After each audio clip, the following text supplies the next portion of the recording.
Halo, ketemu lagi sama aku Gina. Aku masih ada di UIN, Senen Gunung Jati Bandung, bersama salah satu mahasiswa dari Bahasa dan Sastra Arab. Iya, betul. Bersama dengan Kak siapa? Nabela Nurfauzana. Nabela, dipanggilnya? Bella. Oke, bersama dengan Kak Bella. Kak Bella ini sekarang lagi ada di semester berapa, Kak? Semester 9. Semester 9 ya. Wah, berarti sudah banyak banget pengalamannya ya kayaknya. Enggak juga.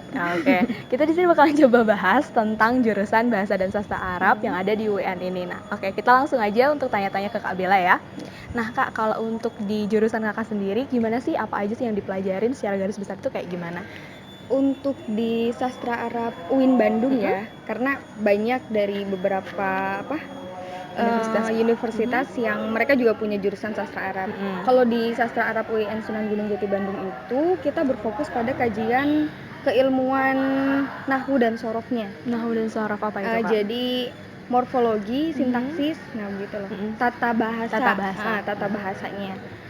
Walaupun di samping itu kita juga mempelajari kaidah-kaidah kesusastraannya. Karena fokusnya ada di dua, bahasa dan sastra. Jadi untuk bahasanya kita fokus dalam kajian morfologi dan sintaksis. Untuk kesusastraannya kita juga mempelajari sejarah-sejarah, kebudayaan-kebudayaan yang ada di Arab. Yang ada di Arabnya ya, khusus karena memang untuk sastra Arab ya. Iya. Ada nggak sih kayak mitos ataupun kayak stereotype yang emang sering dilayangin nih ke jurusan Kakak? Oh, banyak. Banyak, kayak apa aja nih, Kak? Kadang gini, ketika kita misalnya lagi nge-Gojek nih ya, Neng dari jurusan apa gitu? Dari sastra Arab. Wah, berarti agamanya bagus ya. Oh, iya. Pengetahuan tentang Islamnya bagus. Oh, enggak juga, Pak. Nah, ini yang kadang salah persepsi di tengah-tengah masyarakat kita. Kadang orang tuh cenderung melihat bahwasanya Arab itu Islam. Padahal kan enggak. Arab itu ya Arab, Islam itu Islam, walaupun secara garis besar Islam itu lahir di tanah Arab Di tanah Arab, ya. Tapi yang kita pelajari dalam jurusan Bahasa dan Sastra Arab, nggak semua yang ada dalam pelajaran kita itu mengandung nilai-nilai Islam. Jadi soal soal Islamnya yang nggak 100% ada gitu. Kadang itu. Kemudian yang kedua, orang tuh pasti berpikir apalagi UIN, Universitas Islam Negeri, plus ada di jurusan sastra Arab gitu. Orang kan bakal berpikirnya, wah ini keren banget berarti kamu bahasa Arabnya gitu. Kamu udah bisa pasti jago ngomong pakai bahasa Arab, terus baca-baca novelnya juga pasti bahasa yang berbahasa Arab dan sebagainya. Padahal itu kembali lagi sih akhirnya ke kita. Idealnya mungkin seperti itu cara berpikirnya, tapi pada akhirnya kembali lagi ke kitanya. Orang karena di jurusan kita sendiri itu tidak semua yang masuk sudah punya basic bahasa Arab gitu. Jadi mereka banget ya. Iya, belajar dari awal lagi dan sebagainya. Gitu. Oke. Dan mungkin dulunya di SMA-nya juga nggak ada jurusan bahasa Arab gitu ya. Nah, itu. Kadang orang-orang yang dari SMA umum kemudian masuk ke jurusan sastra Arab, mereka tuh shock gitu. Wah, ini apaan? Aku nggak tahu. Anak antum dan sebagainya gitu kan. Anak antum. Oke. Nah, terus kalau misalnya untuk di jurusan Kakak ada konsentrasinya nggak sih, Kak? Ada berapa tuh, Kak? Sekarang sih ada 3. Ada 3. Ada konsentrasi dalam bahasa. Kemudian ada yang di sastra. Sekarang ditambah ada filologi. Filologi apa itu? Filologi itu ilmu yang mempelajari mengenai manuskrip kuno. Oh, manuskripnya Jadi ya. catatan-catatan lama yang usianya di atas 50 tahun, kita kaji juga di situ. Pada sejarah-sejarahnya gitu kan. Nah, iya, sejarah, sastra dan sebagainya. Kalau Kakak sendiri ngambil konsentrasinya apa? Saya ngambilnya sastra. Ngambilnya sastra. Iya. Oke, kenapa nih kok ngambilnya sastra? Mungkin ya boleh diceritain. Sastra itu lebih kompleks ya. Kita bisa melihat bukan jurusan ya. Kita bisa melihat suatu permasalahan itu lebih luas dalam kacamata sastra. Walaupun dalam aktivitas kesusastraan atau ketika kita mempelajari sastra, kita juga harus pandai dalam bahasanya juga, karena nggak akan lepas dari kedua itu. Nah, sastra, kenapa saya akhirnya memutuskan untuk mengambil konsentrasi di sastra? Karena sastra Arab itu bukan permasalahannya, perkembangannya itu sangat kompleks. Dimulai dari peradaban-peradaban awal sebelum Islam masuk ke Arab itu seperti apa, sampai saat ini Arab itu bisa dijadikan sebagai kiblat ilmu pengetahuan gitu di seluruh dunia. Ya. Bahkan saat kalau kita melihat kacamata sejarah pada masa kekhalifahan Harun ar-Rasyid. Setelah Khalifah Umar, Utsman, Ali, kemudian kan ada Khalifah Harun ar-Rasyid, Utsmani, terus Utsmani, Umayyah dan sebagainya. Pada saat kekhalifahan Abbasiyah itu kan sastra Arab itu dijadikan sebagai rujukan utama di dunia keilmuan sebelum negara Eropa atau negara Barat itu mengalami kemajuan. Jadi mereka tuh mengambil keilmuannya itu di dunia Arab gitu. Setelah itu mereka menerjemahkan semua aktivitas ilmu pengetahuan ke dalam bahasa Inggris yang akhirnya sampai sekarang disebarluaskan. Oke. Jadi itu yang hal yang paling menarik itu akhirnya kakak pilih sastra gitu ya. Iya. Oke. Nah untuk mungkin kayak tugas-tugas nih yang biasanya ada di jurusan kakak sendiri tuh kayak gimana sih? Apa sih yang kayak membedakan sama mungkin jurusan-jurusan lain gitu? Kalau di jurusan sastra Arab, karena apalagi UIN Bandung ya, kita tuh lebih santai.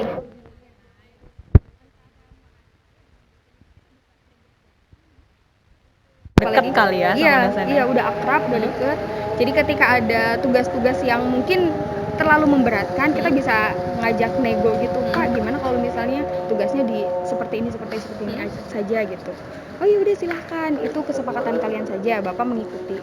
Seperti paling menarik sih, kita tuh ada mata kuliah yang membedakan antara sastra Arab dengan pendidikan bahasa Arab itu. Ada mata kuliah yang namanya Arud dan Qawafi. Oke. Itu mempelajari secara khusus teknik membuat syair klasik dalam bahasa Arab. Jadi kalau dalam sastra Indonesia misalnya, kita kan kalau misalnya mau bikin puisi itu harus berirama dan sebagainya. Di belakangnya belakangnya A atau B kayak gitu ya. Polanya kan begitu. Nah, di sastra Arab juga sama seperti itu. Itu kita mempelajari hal-hal yang seperti itu, kaidah-kaidah seperti itu. Itulah yang membedakan antara sastra Arab dan pendidikan bahasa Arab salah satunya gitu ya. Nah, di endingnya akhirnya tugas akhir biasanya dosen itu memberikan kita waktu untuk membuat satu puisi atau menerjemahkan puisi bahasa Arab yang dibawakan secara musikal. Oh, dengan musik gitu ya? Iya, musikalisasi puisi akhirnya itu. Tapi bahasa Arab gitu. Iya, tapi pakai keren bahasa banget Arab. Ya. Nah, dosennya pun setiap mata kuliah tersebut selalu bawa gitar, selalu bawa alat musik ke kelas. Jadi kita sambil mencari chord, mencari nada-nada musik, sekaligus belajar juga. Kayak itu ya yang membedakannya ya. Nah, terus kalau misalnya kakak sekarang udah di semester 9, berarti pengalamannya udah banyak banget. Itu ada nggak sih kayak dosen atau mata kuliah yang terfavorit menurut kakak? Sejauh ini banyak sebetulnya. Banyak ya, karena memang mungkin dengan dosen pun dekat gitu ya, sering berdiskusi. Iya. Boleh disebutkan yang terfavoritnya? Terfavorit itu ada sih, namanya Pak Usman. Oke, dipanggil nih Pak. Ayo Pak. Cuman Pak Usman sebetulnya ranahnya tuh bukan ke sastra Arab tapi sastra Indonesia. Sastra Indonesia. Pak Usman ini dalam mendidik kita itu karena mungkin background beliau adalah orang lapangan yang kesehariannya menjadi seorang wartawan dan sebagainya, budayawan gitulah ya, sastrawan budayawan. Jadi ke kitanya itu seperti punya challenge yang mengharuskan kita untuk mendobrak mental istilahnya ya. Jadi kita tuh harus berani gitu ketika berhadapan langsung dengan kondisi lapangan di sekitar kita. Nah, kalau Pak Usman ini dalam sastra Indonesia ngasih tugasnya setiap di akhir selalu kita tuh diajak untuk mewawancara orang-orang yang sudah berpengaruh di Bandung. Oh gitu. Di Bandung ya. Di Bandung. Misal orang-orang yang sudah membuat stasiun-stasiun televisi lokal. Kita harus kita tuh diminta untuk mengetahui proses mereka tuh seperti apa. Jadi kita belajar secara langsung ke lapangan supaya nilai-nilai semangat juang mereka yang sudah menjadi orang-orang yang berpengalaman bisa diserap sama sebenarnya. Itu salah satunya dari Pak Usman. Ya. Kalau untuk mata kuliahnya sendiri? Yang mata kuliah sendiri itu ada Pak Fadil. Yang tadi ya saya ceritakan. Setiap masuk ke kelas, beliau tuh selalu bawa gitar, selalu bawa alat musik. Jadi ke kitanya kan akhirnya enjoy, fresh dan sebagainya. Kita nggak merasa tertekan gitu. Nah, kalau misalnya untuk alumni mungkin ya, alumni dari lulusan kakak itu banyaknya di mana aja sih kak? Nah, kalau alumni itu kebanyakan selain menjadi guru, mereka masuk ke bagian editor biasanya. Editor. Jadi editor di beberapa percetakan di percetakan yang sekitaran Bandung, biasanya di Mizan dan sebagainya Di itu. Mizan. Terus ahli penerjemah juga ada. Ahli penerjemah. Kemudian macam-macam sih, ada yang jadi politikusnya juga ada. Oh, gitu ya. walaupun basisnya sastra Arab, tapi kita meyakini seperti ini sih. Yang namanya kuliah itu bukan gelarnya gitu kan, bukan gelarnya yang paling utama, tapi keilmuannya. Di dalam kampus kita mempelajari apa, karena adab dan humaniora itu konteksnya luas, membahas mengenai sosial, politik dan budaya. Akhirnya kita mempelajari semua itu ya. Itu secara tidak fakultas langsung. kakak ya di Nah, fakultasnya. iya itu. Nah, salah satunya teman-teman dari sastra Arab. Nah, teman-teman sastra Arab juga selain mereka punya kecenderungan di bahasa Arab tersendiri, mereka juga punya kecenderungan yang lain dalam dunia politik, dalam dunia sastra, dalam dunia budaya dan sebagainya. Bahkan ada beberapa yang memang jadi musisi, itu ada. Terus yang jadi dosen juga banyak ya. Nah, iya gitu. Akademisi ya. Oke, berarti memang ternyata banyak banget nih ya si prospek kerjanya dari bahasa dan sastra Arab itu sendiri ya. Betul. Nah, terus kalau misalnya untuk tips dan trik mungkin ya, tips dan trik untuk maba-maba yang juga pengen masuk nih sama ke jurusan kakak, apa sih? Oke, tips dan triknya. Pertama kita harus tahu dulu apa passion kita, kemampuan kita tuh apa, atau kesenangan kita apa dulu lah. Kalau dulu saya masuk ke sastra Arab karena saya senang dengan bahasa Arab. Oke, jadi senang ya? Iya, karena passion itu ya, karena kesukaan. Kemudian setelah masuk, terkadang ekspektasi kita itu tidak sesuai dengan realita gitu ya. Kita beranggapan bahwasanya bahasa Arab yang dulu saya pelajari itu menyenangkan, pasti ketika masuk ke kampus bakal menyenangkan lagi nih. Ternyata enggak. Nah, itulah challenge-nya. Kamu dituntut untuk bertanggung jawab dengan apa yang kamu sukai dan apa yang kamu pilih. Setelah itu, akhirnya mau tidak mau kita harus mempelajari apapun yang menyangkut tentang kesusastraan Arab, bahasa dan sastra Arab. Entah itu mempelajari kondisi politik di dunia Arab, kemudian budaya-budaya dunia Arab itu seperti apa, geografis dunia Arab itu seperti apa, kemudian perkembangan dunia Arab itu seperti apa dan sebagainya. Mungkin itu gitu ya. Jadi ternyata banyak banget yang bisa dipelajarin. Pokoknya semua tentang Arab aja gitu ya dipelajarin. Jadi bukan cuma tentang bahasanya aja, budayanya, geografis, politik dan sebagainya gitu ya. Iya, betul. Oke, nah ngomongin tentang maba mungkin ya kak. Kan UIN ini kan Universitas Islam Negeri gitu ya. Ada nggak sih kayak pembeda mungkin dengan universitas lain ketika mungkin dalam proses pembelajaran, atau mungkin ketika kakak udah di semester 9 gitu ya, mungkin ketika menempuh semester akhir atau seperti apa? Banyak ya. Oke. Perbedaannya pasti ada ya antara kampus Universitas Islam Negeri dengan kampus yang secara umum. Nah, kalau di kampus UIN sendiri, dalam perjalanannya kita tuh harus menyelaraskan secara kurikulum, menyelaraskan antara dari Dikti, Kementerian Pendidikan dengan Kementerian Agama. Nah, ini harus balance ya. Itulah kenapa sebelumnya itu kan namanya IAIN. Setelah kita membangun fakultas Saintek yang sifatnya umum gitu, maka berubah menjadi UIN. Nah, gitu. Itu salah satu sejarahnya. Jadi gimana caranya ketika orang yang masuk ke fakultas yang berbau-bau bukan Islam ya, bukan Islam juga sih, maksudnya yang secara umum seperti fakultas Saintek, Sains dan Teknologi, itu bagaimana diselaraskan dengan agamanya, dengan agama Islam. Bagaimana kamu menjadi seorang saintis yang Islamis, nah ya gitu. Bagaimana kamu menjadi seorang yang sastrawan dan juga agamis tapi. Nah, mungkin itu pertama.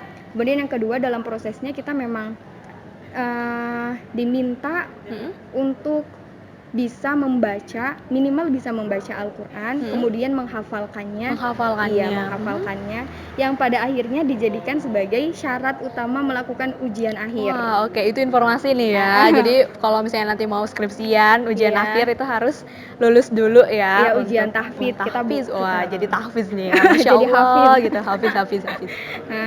Nah, tapi dari bagian dosen mereka tuh mempermudah membuka ujian tahfidz dari semester 4 sampai semester 7. Jadi ketika jadi kalian bisa nyicil gitu, bisa nyicil. Misalnya minggu ini saya mau store surat ini, besoknya surat ini sampai akhirnya terkumpul 1 juz, baru bisa mendapatkan sertifikat untuk persyaratan mengikuti sidang. Karena di kita itu ada 3 kali sidang atau ujian akhir. Yang pertama itu ujian proposal, itu membahas mengenai satu bab 1 dalam skripsi. Kemudian sidang komprehensif yang membahas mengenai keseluruhan mata kuliah. Jadi kita diuji mengenai mata kuliah apa saja yang sudah kalian dapatkan, ilmu-ilmu apa saja yang sudah kalian dapatkan. Kemudian di akhir itu ada sidang munaqashah, sidang pendapatan gelar. Mendapatkan gelar sarjana. Jadi harus lulus dulu ya tahfiznya. Oke, itu batas minimalnya adalah batas minimal 1 juz. Oh, 1 juz ya. Setiap jurusan beda-beda gitu ya? Iya, beda-beda. Ada yang 1 juz, ada yang 2 juz dan sebagainya. Di jurusan kakak sendiri? Di saya sendiri 1 juz plus surat-surat harian. Seperti surat Yasin, Ar-Rahman, Al-Waqiah, Al-Mulk yang keseharian dibaca sama masyarakat gitu, sama orang-orang. Itu pilihan ya? Itu pilihan. Oke, pilihan. Nah, dari tadi kita ngomongin tentang jurusannya, tentang UN. Nah, sekarang kita ngomongin tentang kakak nih. Itu apa sih mungkin rencana atau harapan kakak ke depannya setelah kakak lulus? Apalagi sekarang semester 9 nih, kayaknya wah bentar lagi ya, Masya Allah gitu. Berarti cita-cita ya, kita ngebahas cita-cita. Harapan ke depannya pertama sih ingin menjadi bermanfaat tentunya. Amin. Bermanfaat dari hasil ilmu yang sudah didapatkan di jurusan ini. Nah, cara bermanfaatnya seperti apa? Karena saya memang orangnya senang dalam dunia entertain. Saya senang membaca puisi bahasa Arab maupun bahasa Indonesia. Maka saya akan mengajak mengkampanyekan anak-anak mahasiswa maupun yang non mahasiswa gitu, anak-anak muda untuk mencintai dunia sastra. Mencintai dunia sastrawan banget ya. Karena bagi saya seperti ini. Seseorang yang tidak mempelajari sastra, mereka tidak bisa mengetahui manusia itu sejatinya seperti apa. Dengan kita membaca novel, kita bisa merasakan oh ya situasi manusia yang sedang patah hati itu seperti ini gitu. Jadi kita bisa menghadapi masyarakat atau menghadapi manusia, menghadapi teman-teman itu bisa menyesuaikan dengan kondisi dia. Dan gitu. Kemudian apa ya? Sejauh ini saya juga ingin menjadi seorang pendidik sih. Ingin menjadi seorang pendidik. Iya, ingin menjadi seorang pendidik tapi yang memerdekakan. Maksudnya begini, saya tidak ingin membelenggu. Suatu saat nanti ketika ya semoga saja Allah meridhoi gitu ya. Ketika saya bisa menyediakan ruang untuk belajar, kemudian bisa menghadirkan orang-orang yang ingin belajar dengan saya tidak ingin mereka terbelenggu dengan sistem yang saya gunakan. Saya ingin mereka bebas dalam belajar, dalam mengeksplor diri mereka, mengenai kemampuan mereka. Mungkin itu. Itu ya. Semoga cita-citanya ataupun harapannya bisa terwujud. Amin. Mungkin terakhir aja nih Kak. Ini untuk maba-maba mungkin boleh dikasih semangat tapi pakai bahasa Arab mungkin Kak, sedikit aja lah gitu ya. Boleh. Aduh, pakai bahasa Arab, guys. Ayhatulab wa talibat. Labuda alaikum antakuna taliban wa talibat alladzi yata'allam bijiddin wa nasyatin. Itu artinya apa? Boleh mungkin translate. Oke, translate gini. Wahai anak-anak semuanya, kalian harus menjadi seorang pelajar yang mempunyai nilai juang yang penuh dengan semangat dan ghiroh untuk bijiddin wa nasyatin, dengan semangat dan penuh kesuksesan. Penuh kesuksesan. Mm-mm. Oke, amin ya. Wah, terima kasih sekali itu kata-kata penutup penyemangat ya untuk adik-adik mungkin nanti yang nonton gitu ya. Nah, kita cukupkan aja dulu untuk bincang-bincang kita bareng sama Kak Bella. Sampai ketemu di lain kesempatan. Sampai jumpa.